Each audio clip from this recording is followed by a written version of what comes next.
어머니, 이 불효자를 용서하세요. 대문 앞에서 아들아, 내 걱정일랑은 말고 잘 다녀오너라 하시며 휘적휘적 손을 흔드시는 어머니를 뒤로하는 제 등 뒤로 하염없는 눈물이 흘러내렸습니다. 눈물을 들키지 않으려고 다시 한번 돌아보지 못했습니다. 그때 마지막으로 어머니의 얼굴을 한 번 더 뒤돌아보지 못한 것이 제 가장 큰 한으로 남아 있습니다. 저는 그날 어머니께 평양 출장 안 간다고 거짓말을 했습니다. 그게 마지막 인사가 될 줄 알면서도요. 한 달 후 저는 총알이 날아오는 강물에 가족을 데리고 뛰어들었습니다. 20년 충성한 북한 공군 조종사가 말이죠. 여러분, 좋아요와 구독으로 끝까지 함께 해주신다면 더 많은 진실된 이야기로 보답하겠습니다. 그 모든 것은 이렇게 시작되었습니다. 제가 북한 공군 조종사로 하늘을 날던 그 시절 말입니다. 지금으로부터 3년 전 2022년쯤이었을 겁니다. 함경북도 청진 근교, 이름도 말할 수 없는 공군기지에서 저는 매일 아침 6시에 일어났습니다.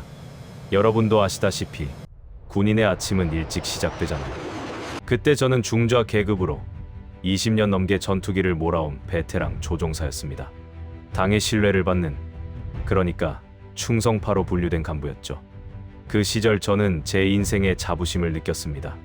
매일 아침 부대 안김일성 주성님과 김정일 장군님, 그리고 김정은 원수님 초상화 앞에서 경례를 올렸습니다. 위대하신 수령님께 영광을 드립니다. 외치는 게 일과의 시작이었어요. 그게 20년 동안 제 삶이었습니다. 의심하지 않았어요. 아니, 의심할 생각조차 하지 못했다는 게 맞겠네요. 우리 기지는 청진 시내에서 30리쯤 떨어진 곳에 있었습니다. 산으로 둘러싸인 골짜기였는데 바깥에서는 보이지도 않는 비밀 기지였죠. 전투기들이 줄지어 있고 조종사들은 매일 훈련에 훈련을 거듭했습니다. 여러분, 비행기 조종사라고 하면 멋있게 들리시죠? 저도 그렇게 생각했습니다. 하늘을 나는 독수리처럼 조국을 지키는 영웅이라고 믿었어요. 그 시절엔 말이죠. 배급이 그나마 나왔습니다. 조종사는 특별 계층이니까요. 한 달에 쌀 15kg, 옥수수 10kg 정도 받았습니다. 일반 주민들보다는 나은 편이었죠. 집사람은 초등학교 교사였는데 학교에서 배급은 거의 안 나왔지만 그래도 우리는 먹고 살만 했습니다. 아들 녀석은 고등학생이었고 딸아이는 중학생이었어요. 두 아이 모두 공부를 잘했습니다. 제 자랑이었죠. 명절 때면 고향인 청진에 계신 어머니를 찾아뵀습니다. 70이 넘으신 어머니는 혼자 사셨는데 그래도 정정하셨어요. 어머니가 끓여주시던 명태 코다리찜, 그 맛을 지금도 잊을 수가 없습니다. 청진은 바닷가 도시니까 명태가 유명하거든요. 우리 어렸을 적엔 명태가 지천이었는데 요즘은 그것도 귀해졌다고 어머니가 한숨 쉬시던 게 기억납니다. 부대에서는 매주 사상학습이 있었습니다. 위대한 수령님의 교시를 받들어 그런 구호들을 외우고 또 외웠죠. 솔직히 말씀드리면 그땐 그게 당연한 줄 알았습니다. 의심하는 건 곧 배신이었으니까요. 동료 조종사들도 모두 같은 생각이었어요. 우리는 형제처럼 지냈습니다. 서로 목숨을 맡기는 사이니까요.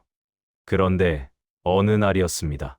퇴근해서 집에 돌아왔는데 아들 녀석이 저를 보더니 말했어요. 아버지, 저 배고파요. 17살 사내아이가 그렇게 말하는 겁니다. 그날 배급이 끊겼거든요. 집사람이 아침에 미역국을 끓여줬는데 점심은 굶었다고 했습니다. 저는 부대에서 점심을 먹었지만 집에 있는 식구들은 먹을 게 없었던 거죠. 부엌에 들어가 봤습니다. 쌀독엔 쌀이 거의 바닥이었고 옥수수도 한 줌 남지 않았어요. 아내가 미안한 표정으로 저를 쳐다봤습니다. 저는 그날 밤 잠을 이룰 수가 없었습니다. 20년을 나라를 위해 충성했는데 내 자식 한 끼 먹이지 못하는 아비가 된 겁니다. 그때 처음으로 생각했습니다. 뭔가 잘못된 게 아닐까 하고요. 하지만 그 생각을 입 밖에 낼 수는 없었습니다. 생각조차 위험했으니까요. 그런 의문들은 마음 깊은 곳에 꾹꾹 눌러 담아두었습니다. 하지만 그날 밤 아들의 배고파요라는 말이 결국 제 인생을 완전히 바꿔놓을 줄은 그땐 몰랐습니다. 그날 이후로 제 마음속 의문은 점점 커져만 갔습니다. 2022년 가을이었을 겁니다. 그날도 여느 때처럼 훈련을 마치고 부대로 돌아왔습니다. 그런데 동료 조종사 한 명이 보이지 않았어요. 박대위라고 저보다 10살 아래였는데 실력이 좋은 친구였습니다. 박대위는 어디 갔나? 물었더니 다들 입을 다물었습니다. 그러다 한 동료가 작은 소리로 말했어요. 훈련 중에 추락했습니다. 가슴이 철렁 내려앉았습니다. 박대위는 제가 아끼던 후배였거든요. 어떻게 된 거야? 물었더니 연료가 부족해서 엔진이 꺼졌다는 겁니다. 여러분, 비행기라는 게 말이죠. 연료가 없으면 그냥 하늘에서 떨어지는 쇳덩이일 뿐입니다. 박대위는 탈출도 못하고 그대로 땅에 처박혔다고 했어요. 시체도 제대로 못 찾았다고 했습니다. 그런데 더 기가 막힌 건 그 다음이었습니다. 이틀 후 부대 전체가 모였어요. 정치 지도원이 나와서 말했습니다. 박대위 동무는 위대한 수령님을 위해 영광스럽게 순교하신 혁명 열사입니다. 순교라니요. 연료가 없어서 죽은 건데 말입니다. 그 친구 아내는 어떻게 살라고, 어린 자식들은 누가 키우라고, 그런 생각이 들었어요. 하지만 아무도 입을 열지 않았습니다. 다들 고개를 숙이고 예 하고 대답만 했죠. 그날 저녁 집에 돌아와서도 머릿속이 복잡했습니다. 집사람에게 조심스럽게 말했어요. 오늘 박대위가 훈련 중에 죽었소. 아내가 깜짝 놀라며 물었습니다. 어머, 그 젊은 친구가요? 아이들은 어떡하고요? 저는 한숨만 나왔습니다. 연료가 없어서 추락했소. 그런데 당에서는 순교했다고 하더이다. 아내도 아무 말이 없었어요. 우리 둘 다 알았습니다. 이건 잘못됐다는 거려. 그때 아들 녀석이 방에서 나왔습니다. 아버지, 저도 나중에 조종사가 되고 싶어요. 제 가슴이 철렁했습니다. 20살도 안 된 아들이 조종사가 되겠다고 하는데 막아야 할지 말아야 할지 알 수가 없었어요. 20년을 조종사로 살았는데 내 아들에게 이 길을 권할 수가 없더라고요. 박대위처럼 죽을 수도 있는데 말입니다. 그날 밤 잠자리에 누웠지만 잠이 오지 않았습니다. 천장만 멍하니 쳐다보며 생각했어요. 우리는 뭘 위해 사는 건가? 나라를 지킨다고 하늘을 날지만 정작 내 가족은 굶주리고 있고 동료는 연료가 없어 죽어나가는데 말입니다. 그때 처음으로 확실히 깨달았습니다. 뭔가 심각하게 잘못되었다는 거려. 이건 정상이 아니라는 거려. 다음 날 아침에도 여느 때처럼 초상화 앞에서 경례를 했습니다. 위대하신 수령님께 영광을. 하지만 그 말이 더 이상 가슴에서 나오지 않았습니다. 그냥 입으로만 하는 소리였어요. 제 마음속에선 이미 무언가가 부서지기 시작했습니다. 20년 동안 쌓아온 믿음이 말이죠. 박대위의 죽음은 단순한 사고가 아니었습니다. 그건 이 체제가 우리를 어떻게 보는지 보여주는 증거였어요. 우리는 사람이 아니라 그냥 소모품이었던 겁니다. 박대위가 죽은 뒤로 부대 분위기가 싸늘하게 식었습니다. 2023년 초였을 겁니다. 그런데 설상가상으로 배급이 완전히 끊겼어요. 우리 조종사들도 예외가 아니었습니다. 한 달에 15kg씩 나오던 쌀이 5kg으로 줄더니 나중엔 아예 안 나왔습니다. 당분간 자체적으로 해결하라는 말만 들었죠. 집사람이 장마당에 나가기 시작했습니다. 장마당이라는 게 우리로 치면 시장 같은 곳인데 거기서 물건을 사고 팔며 근근히 살아가는 겁니다. 교사 월급으로는 도저히 안 되니까요. 아내가 집에 있던 이불이며 옷가지를 내다 팔았어요. 결혼할 때 받은 이불까지 팔았습니다. 그걸 보는 제 마음이 어땠겠습니까? 우리로 어느 날 집에 돌아왔더니 딸아이가 방 한 구석에 웅크리고 앉아 있었습니다. 딸 왜 그러니? 물었더니 아무 대답이 없어요. 집사람이 작은 소리로 말했습니다. 학교에서 쓰러졌답니다. 배가 고파서요. 14살짜리 계집애가 학교에서 기절을 했다는 겁니다. 영양실조였어요. 저는 딸아이를 안아 올렸는데 너무 가벼웠습니다. 뼈만 앙상하게 남은 것 같았어요.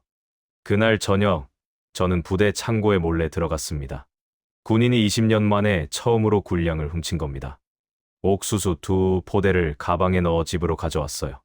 발각되면 총살감이었지만 그땐 그게 중요하지 않았습니다.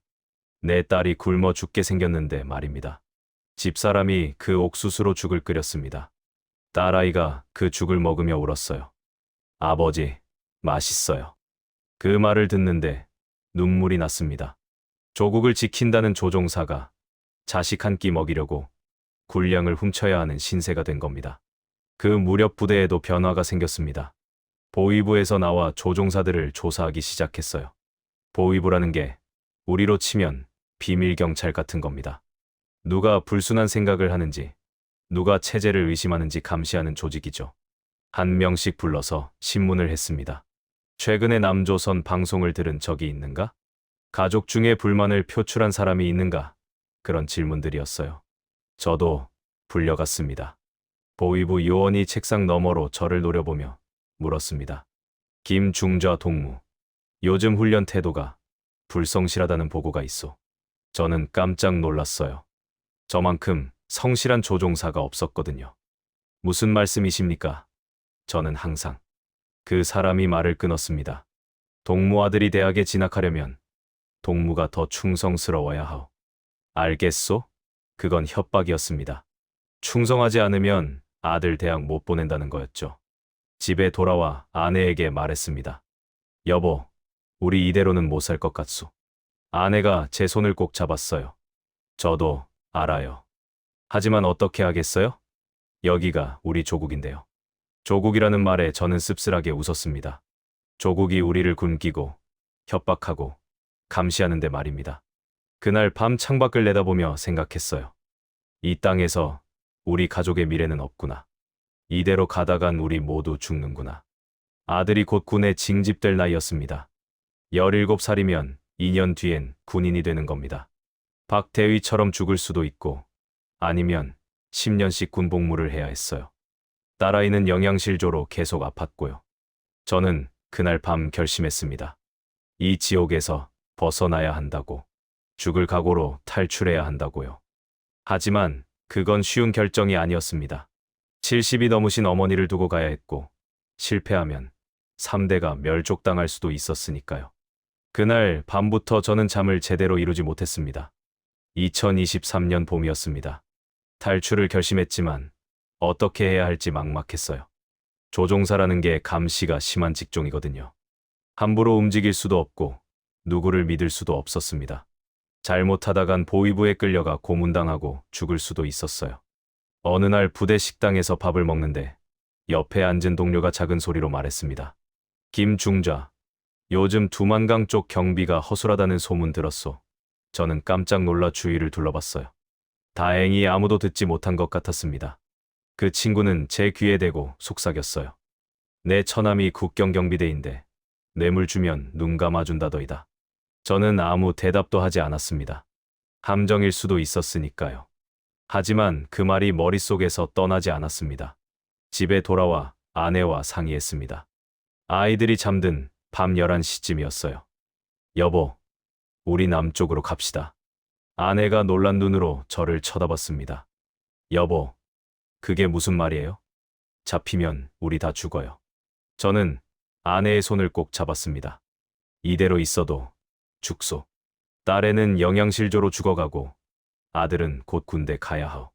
박, 대위처럼 될 수도 있소. 아내가 한참을 울었습니다. 그러다 고개를 들어 저를 봤어요. 어머니는요? 그 말에 저는 할 말이 없었습니다. 70이 넘으신 어머니를 두고 가야 한다는 게 가장 마음 아팠거든요. 어머니는 모시고 갈 수가 없소. 그 먼 길을 어떻게 가시겠소. 아내가 다시 울음을 터뜨렸어요. 우리가 지옥에 가는 거네요. 부모님을 두고 가는 자식은 지옥에 가는 거라잖아요. 저도 눈물이 났습니다. 하지만 결정해야 했어요. 우리 자식들은 살려야 하오. 이 지옥에서라도 벗어나게 해야 한다고요. 아내가 한참을 생각하더니 고개를 끄덕였습니다. 알았어요. 아이들만이라도 살려야죠. 그게 부모 도리니까요. 그날부터 저는 은밀히 준비를 시작했습니다. 먼저 돈이 필요했어요. 브로커에게 줄 돈, 국경경비대에게 줄 뇌물, 중국에서 쓸 돈까지 합치면 엄청난 액수였습니다. 집에 있던 금반지, 금목걸이를 다 팔았어요. 장모님 유품이었던 금가락지도 팔았습니다. 아내가 그걸 팔면서 많이 울었어요. 그리고 정보를 모았습니다. 어느 루트가 안전한지, 언제 국경을 넘어야 하는지, 중국에 가면 누구를 찾아가야 하는지. 부대 동료 중에 친척이 중국에 있다는 사람이 있었어요. 조심스럽게 접근해서 물어봤습니다. 혹시 중국에 아는 사람 있소? 그 친구가 의심스러운 눈으로 저를 봤지만 결국 연락처 하나를 적어줬어요. 연길에 우리 친척이 있소. 조선족인데 혹시 모를 일이니 가지고 있으시오. 석 달 동안 준비했습니다. 그 석 달이 평생 같았어요.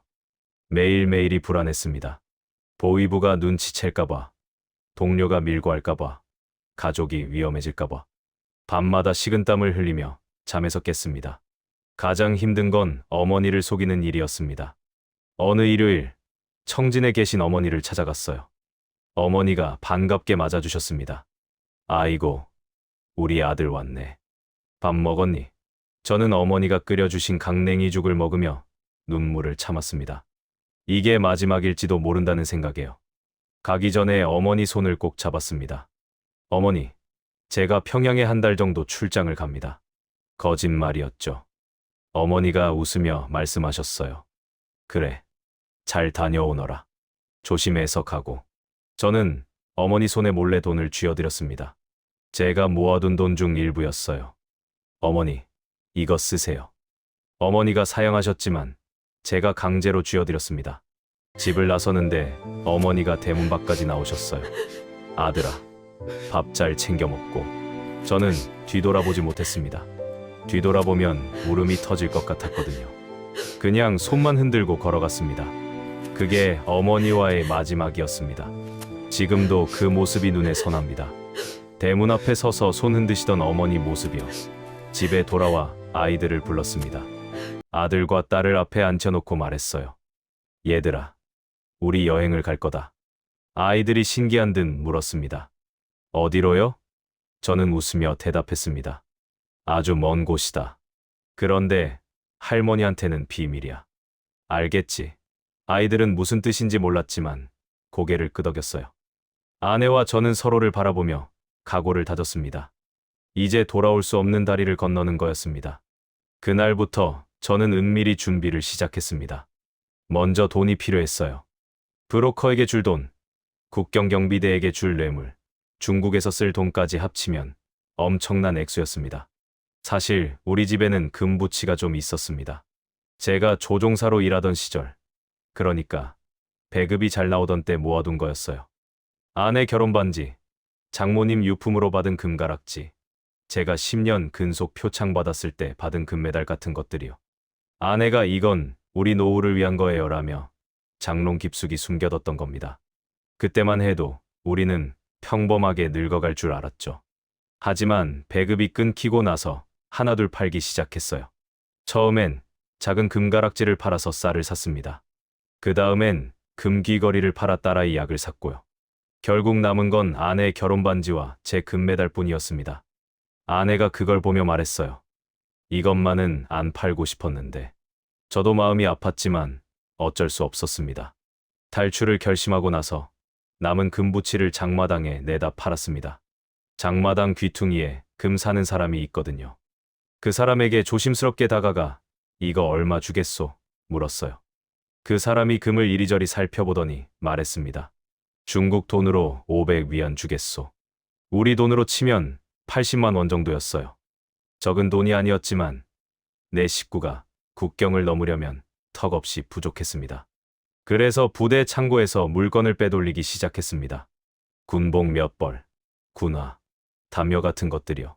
장마당에 내다 팔면 돈이 됐거든요.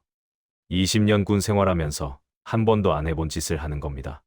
발각되면 총살감이었지만 그때는 그게 중요하지 않았어요. 가족을 살려야 했으니까요. 석 달 동안 조금씩 모았습니다. 중국 돈으로 2,000위안쯤 모였을 겁니다. 우리 돈으로 300만 원 정도요. 그걸로 브로커에게 계약금을 주고 국경경비대에게 뇌물을 줄 수 있었습니다. 그리고 정보를 모았습니다. 어느 루트가 안전한지, 언제 국경을 넘어야 하는지, 중국에 가면 누구를 찾아가야 하는지. 부대 동료 중에 친척이 중국에 있다는 사람이 있었어요. 조심스럽게 접근해서 물어봤습니다. 혹시 중국에 아는 사람 있소? 그 친구가 의심스러운 눈으로 저를 봤지만 결국 연락처 하나를 적어줬어요. 연길에 우리 친척이 있소. 조선족인데 혹시 모를 일이니 가지고 있으시오. 그 석 달이 평생 같았어요. 매일매일이 불안했습니다. 보위부가 눈치챌까봐, 동료가 밀고 할까봐, 가족이 위험해질까봐. 밤마다 식은땀을 흘리며 잠에서 깼습니다. 가장 힘든 건 어머니를 속이는 일이었습니다. 어느 일요일, 청진에 계신 어머니를 찾아갔어요. 가는 길 내내 머릿속이 복잡했습니다. 어머니를 모시고 갈 수 없다는 게 너무 괴로웠거든요. 70이 넘으신 어머니가 그 먼 길을 어떻게 가시겠어요? 강을 헤엄쳐 건너고 산을 넘어야 하는데 말입니다. 그리고 만약 실패하면 어머니까지 연좌제로 끌려가실 겁니다. 아내와 밤새 이야기했었어요. 여보, 어머니를 어떡하죠? 아내도 울면서 말했습니다. 저도 친정 부모님 두고 가야 해요. 하지만 우리가 데려가면 다 같이 죽어요. 차라리 우리만이라도 살아서 나중에라도 모셔올 방법을 찾아야죠. 그 말이 맞았습니다. 하지만 머리로는 알아도 가슴은 찢어지는 것 같았어요. 어머니, 집 대문을 열고 들어갔습니다. 어머니가 마당에서 고개를 드시더니 환하게 웃으셨어요. 아이고, 우리 아들 왔네. 얼마나 보고 싶었는지 아니? 어머니가 제 손을 잡으셨는데 손이 얼마나 거칠고 차가운지. 혼자 사시느라 고생이 많으셨겠구나 싶었습니다. 어머니가 부엌으로 들어가시더니 강냉이죽을 끓이셨어요. 밥 먹었니? 예, 먹었습니다. 그래도 먹어라. 어머니가 해준 건데. 저는 어머니가 끓여주신 죽을 먹으며 눈물을 참았습니다. 이게 마지막일지도 모른다는 생각에요. 어머니는 당신은 안 드시고 제가 먹는 걸 흐뭇하게 바라보셨습니다. 우리 아들, 많이 먹어. 요즘 배급도 안 나온다며? 어머니와 마당에 앉아 이야기를 나눴습니다. 옛날 이야기, 제가 어렸을 때 이야기를 하셨어요. 너 어렸을 때는 말이다. 명태 코다리를 엄청 좋아했어. 한 마리를 혼자 다 먹곤 했지. 어머니가 웃으시며 말씀하셨습니다. 저도 웃었지만 가슴은 무너지는 것 같았어요. 해가 지고 돌아갈 시간이 됐습니다. 어머니, 손을 꼭 잡았습니다. 어머니, 제가 평양에 한 달 정도 출장을 갑니다. 거짓말이었죠. 어머니가 걱정스러운 표정으로 물으셨어요. 평양, 멀잖니. 조심해서 다녀와야 한다. 예, 어머니, 걱정 마세요. 저는 어머니 손에 몰래 돈을 쥐어드렸습니다. 제가 모아둔 돈 중 일부였어요. 어머니, 이거 쓰세요. 어머니가 깜짝 놀라며 사양하셨습니다. 아니다, 아니야. 너희도 먹고 살기 힘들잖니. 어머니, 그냥 받으세요. 제 마음이니까요. 저는 반강제로 쥐어드렸습니다. 어머니가 제 손을 꼭 잡으시며 말씀하셨어요. 아들아, 고맙다. 너무 무리하지 말고 밥 잘 챙겨 먹어야 한다. 집을 나서는데 어머니가 대문 밖까지 나오셨어요. 아들아, 조심해서 가고 빨리 돌아와야 한다. 저는 뒤돌아보지 못했습니다. 뒤돌아보면 울음이 터질 것 같았거든요. 그냥 손만 흔들고 걸어갔습니다. 한참을 걷다가 돌아봤습니다. 어머니가 아직도 대문 앞에 서서 저를 바라보고 계셨어요. 작은 점처럼 보이셨지만 손을 흔들고 계신 게 보였습니다. 그 순간 눈물이 터졌습니다. 어머니, 용서하세요. 불효자식을 용서하세요. 어머니를 두고 가는 이 못난 자식을 마음속으로 수없이 사죄했습니다. 지금도 그 모습이 눈에 선합니다. 대문 앞에 작은 점처럼 서서 손 흔드시던 어머니 모습이요. 그게 어머니와의 마지막이었습니다. 어머니, 지금쯤 제가 돌아오길 기다리고 계실까요? 아직도 평양 출장 갔다고 믿고 계실까요? 가슴이 찢어집니다. 이 이야기를 하는 지금도요. 집에 돌아와 아이들을 불렀습니다. 아들과 딸을 앞에 앉혀놓고 말했어요. 얘들아, 우리 여행을 갈 거다. 아이들이 신기한 듯 물었습니다. 어디로요? 저는 웃으며 대답했습니다. 아주 먼 곳이다. 그런데 할머니한테는 비밀이야. 알겠지? 아이들은 무슨 뜻인지 몰랐지만 고개를 끄덕였어요. 아내와 저는 서로를 바라보며 각오를 다졌습니다. 이제 돌아올 수 없는 다리를 건너는 거였습니다. 드디어 그날이 왔습니다. 2023년 6월 어느 날 새벽이었어요. 날씨를 보니 비가 올 것 같았습니다. 비 오는 날이 좋았어요. 국경 경비대도 순찰을 덜 돌고 강물 소리에 발소리가 묻히니까요. 새해벽 4시에 가족을 깨웠습니다. 조용히 일어나라. 소리 내지 말고.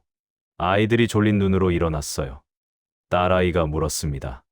아버지, 지금 가는 거예요? 그래, 지금 가야 한다. 우리는 짐을 최소한으로 꾸렸습니다. 옷 몇 벌, 물, 마른 옥수수 약간. 그게 전부였어요. 집을 나서기 전에 방을 한번 둘러봤습니다. 20년을 살았던 집이었어요. 아이들이 태어난 곳이고 가족과 함께 웃고 울었던 곳이었습니다. 다시는 돌아오지 못할 거라는 걸 알았어요. 아내도 부엌을 한참 바라보더니 작은 소리로 말했습니다. 안녕. 우리 집. 기차역으로 갔습니다. 청진에서 회령으로 가는 기차를 탔어요. 회령이 두만강과 가까운 도시거든요. 기차 안에서 긴장한 표정을 감추려 애썼습니다. 보위부 요원들이 기차 안을 돌아다니며 검문하거든요. 어디 가시오? 한 요원이 물었습니다. 저는 침착하게 대답했어요. 친척, 집에 갑니다. 회령에 사촌이 삽니다. 요원이 우리 가족을 훑어보더니 고개를 끄덕이고 지나갔습니다. 그 순간 심장이 터질 것 같았어요. 회령에 도착해서 브로커를 만났습니다. 미리 약속한 장소였어요. 시장 뒤편 골목에서 한 사내가 우리를 기다리고 있었습니다. 김동무시오? 예, 그렇소. 돈 가져왔소. 저는 품에서 돈을 꺼냈어요. 사내가 돈을 세어보더니 고개를 끄덕였습니다. 좋소. 저녁 8시에 여기로 다시 오시오. 그때 안내해 주겠소. 그날 하루가 1년 같았습니다. 친척 집도 없이 그냥 시장 근처를 배회했어요. 밥도 제대로 못 먹었습니다. 목구멍으로 넘어가지 않았거든요. 아이들은 불안한 표정이었고 아내는 계속 기도를 하고 있었어요. 살려주세요. 제발 살려주세요. 저녁 8시 다시 그 골목으로 갔습니다. 브로커가 우리를 보더니 말했어요. 따라오시오. 소리 내지 말고. 우리는 그를 따라 어둠 속을 걸었습니다. 1시간쯤 걸었을까요? 강물 소리가 들렸습니다. 두만강이었어요. 브로커가 멈춰 서더니 작은 소리로 말했습니다. 저기 보이는 불빛이 경비초소요. 지금은 교대 시간이니 비어 있소. 10분 안에 건너야 하오. 늦으면 다 죽소. 저는 강을 내려다봤습니다. 6월이라 물이 많이 불어 있었어요. 폭은 한 50m쯤 됐을 겁니다. 깊이는 알 수 없었고요. 물이 너무 많이 불었는데 아내가 떨리는 목소리로 말했습니다. 브로커가 냉정하게 말했어요. 갈 거요. 말 거요? 결정하시오. 시간 없소. 저는 아이들을 봤습니다. 딸아이는 무서운지 울먹이고 있었고 아들은 입술을 깨물고 있었어요. 가야 한다. 이제 돌아갈 곳도 없다. 저는 딸을 등에 업었습니다. 아빠 등에 꼭 붙잡아야 한다. 놓으면 안 된다. 아내는 아들 손을 꼭 잡았어요. 엄마 손 놓으면 안 된다. 알겠지? 아들이 고개를 끄덕였습니다. 강으로 내려갔습니다. 물이 차가웠어요. 6월인데도 얼음처럼 차가웠습니다. 한 발 한 발 조심스럽게 걸었어요. 물이 무릎까지 차올랐습니다. 허리까지 찼어요. 딸아이가 제 등에서 떨고 있었습니다. 아버지, 무서워요. 괜찮다. 아버지가 있다. 걱정하지 마라. 물이 가슴까지 찼습니다. 발밑이 미끄러웠어요. 돌에 이끼가 끼어 있었거든요. 한 번 발을 헛디뎠습니다. 물속으로 빠질 뻔했는데 간신히 중심을 잡았어요. 딸아이가 비명을 지를 뻔했지만 참았습니다. 착한 내 딸이었어요. 뒤를 돌아봤습니다. 아내가 아들을 이끌고 오고 있었어요. 아내도 물에 젖어 온몸이 떨리고 있었지만 아들 손을 꼭 잡고 한 걸음씩 나아가고 있었습니다. 여보, 괜찮소? 작은 소리로 물었어요. 예, 가요. 아내가 대답했습니다. 그때였습니다. 저 멀리서 조명이 켜졌어요. 순찰대가 돌아온 겁니다. 브로커가 작은 소리로 외쳤습니다. 빨리, 빨리 건너야 하오. 저는 물속에서 뛰기 시작했습니다. 물이 튀어올랐어요. 딸아이가 제 등에 매달려 울먹였지만 멈출 수 없었습니다. 조명이 우리 쪽으로 움직이기 시작했습니다. 거기 누구냐? 소리가 들렸어요. 총소리가 날 수도 있었습니다. 저는 미친 듯이 헤엄쳤습니다. 발이 바닥에 닿지 않았어요. 그냥 헤엄쳐야 했습니다. 조종사로 20년 동안 단련한 체력이 있어서 가능했어요. 여보, 여보, 뒤에서 아내가 부르는 소리가 들렸습니다. 돌아보니 아내가 물에 빠질 뻔하고 있었어요. 아들이 엄마를 붙잡고 있었습니다. 저는 딸을 한 팔로 안고 다른 팔로 헤엄쳐 아내에게 갔습니다. 내 손 잡으시오. 아내가 제 손을 잡았어요. 우리는 함께 헤엄쳐 나갔습니다. 탕, 총소리가 들렸습니다. 물 위로 총알이 날아왔어요. 하지만 이미 강 중간쯤 왔었고 어둠 속에서 우리를 명중시키기는 어려웠습니다. 조금만 더, 조금만 더. 저는 가족을 독려했어요. 드디어 발이 바닥에 닿았습니다. 중국 쪽 강변이었어요. 저는 딸을 내려놓고 아내와 아들을 끌어올렸습니다. 일어나, 뛰어야 한다. 우리는 젖은 몸으로 강변을 뛰어 올라갔어요. 숲속으로 들어갔습니다. 나무 뒤에 숨어서 숨을 헐떡였습니다. 북한 쪽에서 조명이 이쪽을 비추고 있었지만 우리는 이미 숲속이었어요. 안전했습니다. 저는 가족을 안았어요. 딸아이가 울고 있었습니다. 아내도 울고 있었어요. 아들은 떨고 있었고요. 됐다. 살았다. 우리 살았다. 저도 울음이 터졌습니다. 우리는 그렇게 강변 숲속에서 서로를 껴안고 한참을 울었습니다. 그날 밤 우리는 자유를 얻었습니다. 하지만 그건 진짜 자유가 아니었어요. 또 다른 지옥이 시작되는 거였습니다. 중국 땅을 밟았을 때 우리는 자유를 얻었다고 생각했습니다. 하지만 그건 착각이었어요. 숲속에서 1시간쯤 숨어 있다가 브로커가 약속한 사람을 만났습니다. 조선족 아저씨였는데 우리를 보더니 한숨을 쉬었어요. 이거 또 목숨 걸고 왔구만. 빨리 차에 타시오. 트럭 짐칸에 우리를 태웠습니다. 짐칸 바닥에는 이불이 깔려 있었고 그 위에 천막을 씌웠어요. 숨어 있으시오. 검문소 지나갈 때까지 절대 소리 내면 안 돼요. 우리는 이불 속에 숨었습니다. 온몸이 젖어서 추웠지만 떨지 않으려고 이를 악물었어요. 차가 1시간쯤 달렸을 겁니다. 중간에 멈추더니 중국말로 대화하는 소리가 들렸어요. 검문소였습니다. 제 심장이 또 터질 것 같았어요. 딸아이 입을 손으로 막았습니다. 기침이라도 하면 끝장이니까요. 다행히 검문이 간단했는지 곧 차가 다시 출발했습니다. 연길이라는 도시에 도착했습니다. 새벽 5시쯤이었을 겁니다. 조선족 아저씨가 우리를 작은 방으로 데려갔어요. 여기서 숨어 지내시오. 절대 밖에 나가면 안 돼요. 공안에 잡히면 북으로 송환돼요. 그 말에 온 가족이 얼어붙었습니다. 여기까지 와서 다시 북으로 끌려간다. 상상만 해도 끔찍했어요. 그 방은 고작 서너 평 정도였습니다. 창문도 없고 환기도 안 됐어요.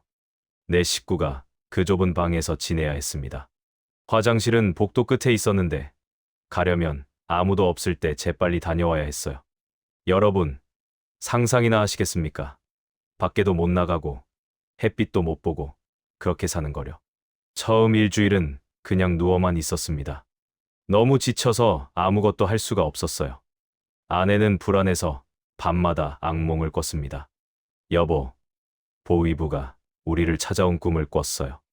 아내가 떨면서 말했어요. 저도 똑같은 꿈을 꿨습니다. 잡혀가서 고문당하는 꿈이요. 조선족 아저씨가 가끔 밥을 갖다 줬습니다.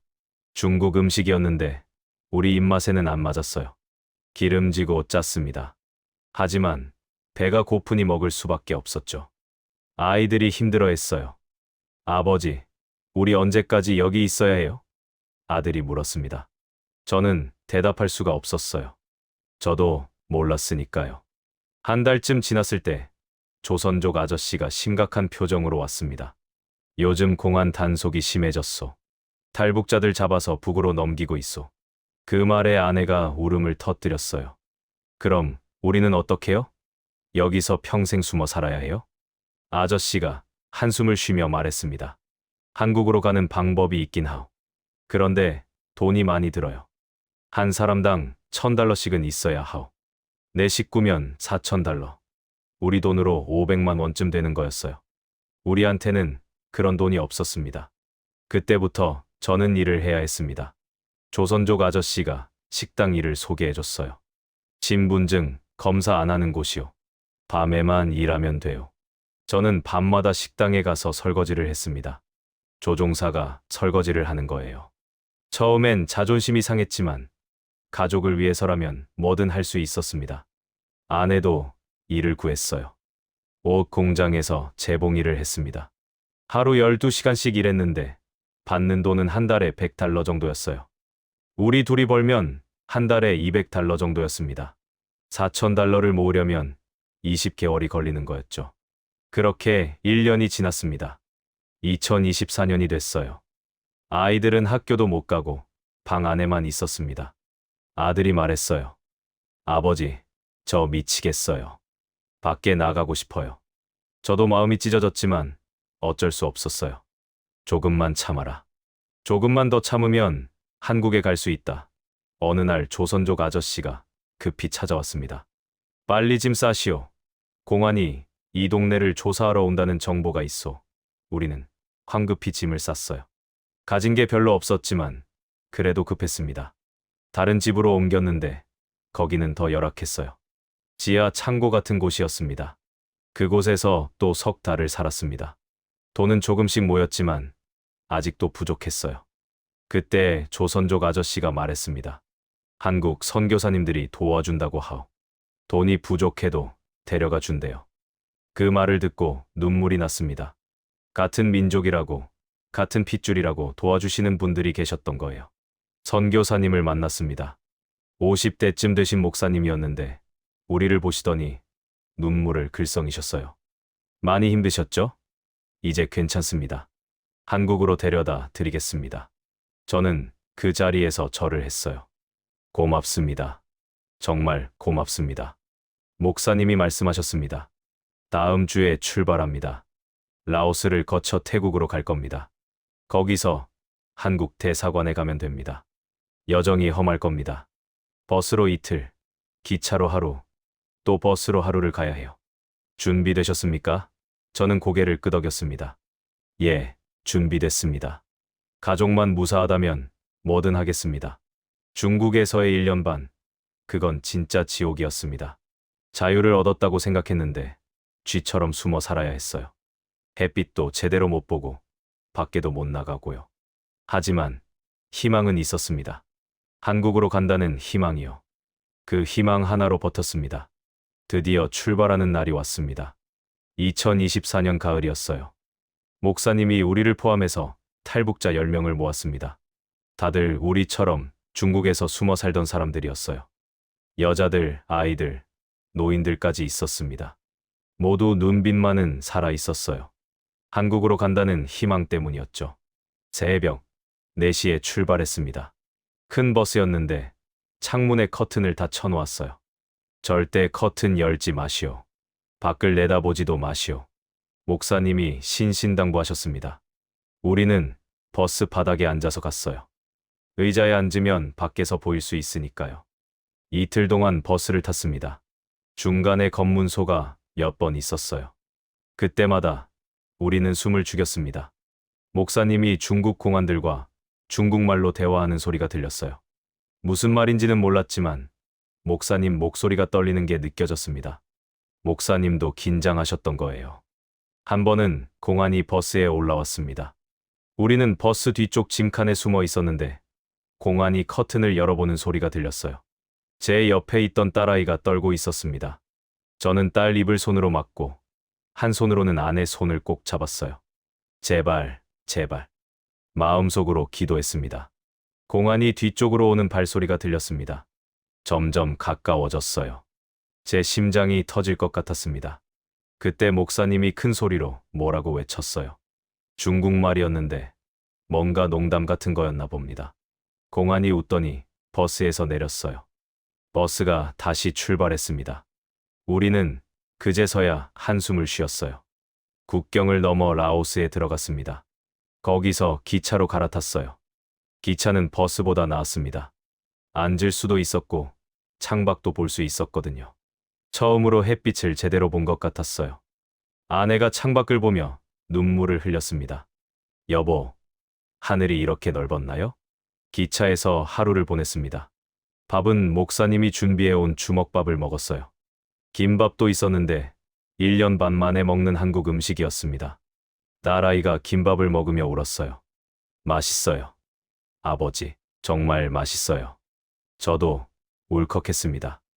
이 작은 김밥 하나가 이렇게 감동적일 줄이야. 태국 국경에 거의 다 왔을 때였습니다. 갑자기 기차가 멈췄어요. 목사님 얼굴이 굳어졌습니다. 검문이 있나 봅니다. 모두 조용히 하세요.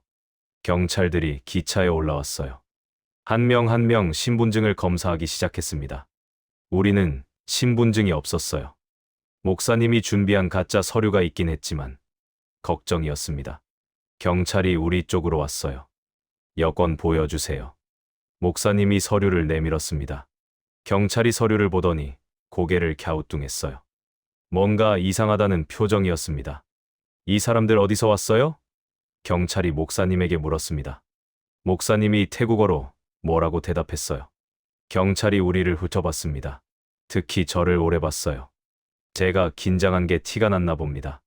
이 사람, 따로 나와 보세요. 저는 벌떡 일어났습니다.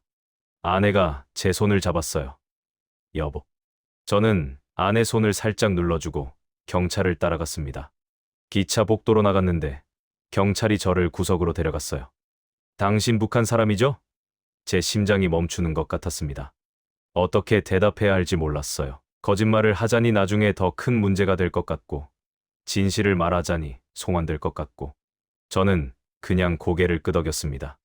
예, 그렇습니다. 북한에서 왔습니다. 경찰이 한숨을 쉬었어요. 여기서 내려야 합니다. 제 머릿속이 하얘졌습니다. 여기서 내리면 가족은, 한국은, 그때 목사님이 뛰어오셨습니다. 경찰과 태국어로 한참 이야기를 나누셨어요. 목사님이 주머니에서 뭔가를 꺼내 경찰에게 건넸습니다. 돈이었나 봅니다. 경찰이 잠시 고민하더니 고개를 끄덕였어요. 방콕 가서 곧장 대사관 가세요. 알겠죠? 목사님이 감사하다고 연신 고개를 숙이셨습니다. 저도 경찰에게 절을 했어요. 경찰이 손을 저으며 돌아갔습니다. 자리로 돌아왔을 때 아내가 울고 있었어요. 여보, 무슨 일 있었어요? 괜찮소. 다 괜찮소. 저는 아내를 안았습니다. 아이들도 안았어요. 우리는 살았습니다. 또 살아남았어요. 방콕에 도착한 건 다음 날 저녁이었습니다. 목사님이 우리를 택시에 태웠어요. 한국 대사관으로 갑니다. 거기 가면 안전합니다. 택시가 방콕 시내를 달렸는데 빌딩이 얼마나 높은지, 차가 얼마나 많은지 저는 입을 다물 수가 없었어요. 이게 자유 세계구나 싶었습니다. 한국 대사관 앞에 도착했습니다. 큰 태극기가 걸려 있었어요. 그 태극기를 보는 순간 눈물이 터졌습니다. 저는 20년 동안 북한 공군 조종사로 살면서 태극기를 적의 깃발이라고 배웠습니다. 하지만 지금 그 태극기가 구원의 깃발로 보였어요. 대사관 정문으로 걸어갔습니다. 경비원이 저를 보더니 물었습니다. 무슨 일이세요? 저는 떨리는 목소리로 말했어요. 저희는 북한에서 왔습니다. 대한민국 국민이 되고 싶습니다. 경비원이 놀란 표정으로 우리를 쳐다봤습니다. 그러더니 안으로 들어가서 누군가를 불렀어요. 잠시 후 직원 한 분이 나오셨습니다. 들어오세요. 안전합니다. 여기는 대한민국입니다. 그 말을 듣는 순간 저는 주저앉았습니다. 1년 반 동안의 긴장이 한꺼번에 풀렸어요. 아내도 아이들도 울고 있었습니다. 우리는 대사관 안으로 들어갔습니다. 그때 목사님이 저를 안아주셨어요. 수고 많으셨습니다. 이제 괜찮습니다. 저는 목사님께 큰 절을 올렸습니다. 목숨을 구해주신 은인이셨으니까요. 대사관에서 일주일을 머물렀습니다. 서류 작업을 하고 건강검진도 받았어요. 그리고 드디어 비행기 표를 받았습니다. 인천행 티켓입니다. 모레 출발하십니다. 직원분이 말씀하셨어요. 인천이라는 단어를 듣는 순간 실감이 났습니다. 정말로 한국에 가는구나. 비행기를 타는 것도 처음이었습니다. 아니, 정확히는 조종사로서가 아니라 승객으로 타는 건 처음이었어요. 이륙할 때 딸아이가 제 손을 꼭 잡았습니다. 아버지, 무서워요. 괜찮다. 아버지가 20년 동안 비행기를 몰았잖니. 안전하다. 딸아이가 안심한 표정으로 창밖을 내다봤어요. 비행기가 구름 위로 올라갔습니다. 하늘이 파랗더군요. 북한에서 볼 때는 회색빛 하늘만 봤는데 여기 하늘은 정말 파랗습니다. 아내가 창밖을 보며 말했어요. 여보, 하늘이 정말 푸르네요. 이게 자유의 색깔인가 봐요. 저도 그렇게 생각했습니다. 4시간쯤 비행했을 겁니다. 기내 방송이 나왔어요. 곧 인천국제공항에 착륙하겠습니다. 그 순간 온 가족이 창밖을 내다봤습니다. 불빛들이 보였어요. 빌딩들, 도로들, 차들의 불빛이 반짝반짝 빛나고 있었습니다. 저게 대한민국이구나. 아들이 작은 소리로 중얼거렸어요. 비행기가 착륙했습니다. 바퀴가 땅에 닿는 순간 저는 눈을 감았습니다. 어머니, 저 한국에 왔습니다. 살아서 자유 땅에 왔습니다. 마음속으로 어머니께 말씀드렸어요. 눈물이 주르르 흘러내렸습니다. 공항 문을 나서는데 통일부 직원분들이 기다리고 계셨습니다. 환영합니다. 대한민국에 오신 것을 환영합니다. 그 말을 듣는 순간 아내가 그 자리에 주저앉아 울었어요. 저도, 아이들도 다 같이 울었습니다. 직원분들도 눈시울을 붉히셨어요. 차를 타고 하나원으로 갔습니다. 하나원이라는 곳은 탈북자들이 한국 생활을 배우는 곳이에요.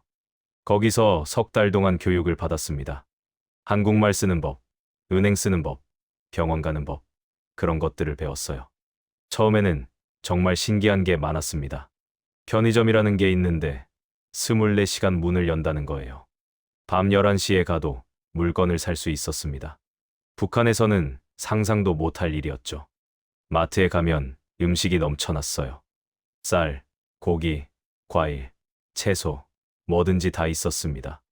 딸아이가 마트에서 바나나를 보고는 아버지, 이게 진짜 바나나예요? 교과서에서만 봤어요 라고 했어요. 제 가슴이 아팠습니다. 인터넷으로 북한 소식을 찾아봤습니다. 어머니, 소식이 궁금했거든요. 하지만 개인적인 소식은 찾을 수 없었어요. 그냥 북한 뉴스만 나왔습니다. 밤마다 어머니 생각에 잠을 이루지 못했어요.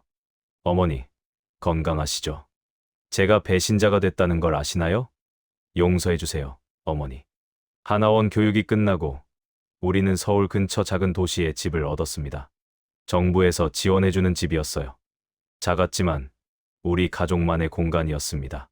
처음으로 자유롭게 숨 쉴 수 있는 집이요. 아이들이 학교에 갔습니다. 처음엔 적응하기 힘들어했어요. 말투가 다르고 문화가 다르니까요. 아들이 학교에서 놀림을 당했다고 울면서 돌아온 적도 있었습니다. 아버지, 애들이 저보고 빨갱이 새끼라고 했어요. 제가 학교에 찾아가서 선생님께 말씀드렸어요. 선생님이 사과하시고 아이들에게 교육을 시켜주셨습니다.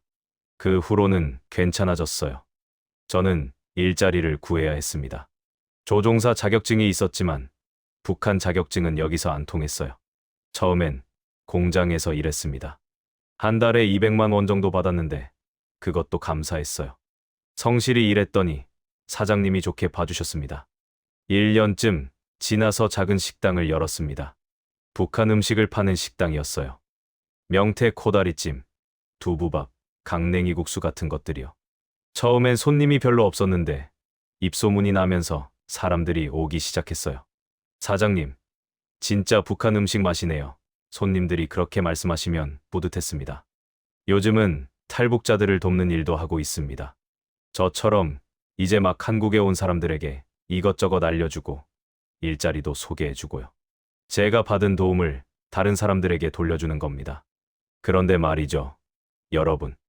가끔 밤에 잠을 못 이룰 때가 있습니다. 북에 두고 온 어머니 생각 때문이에요.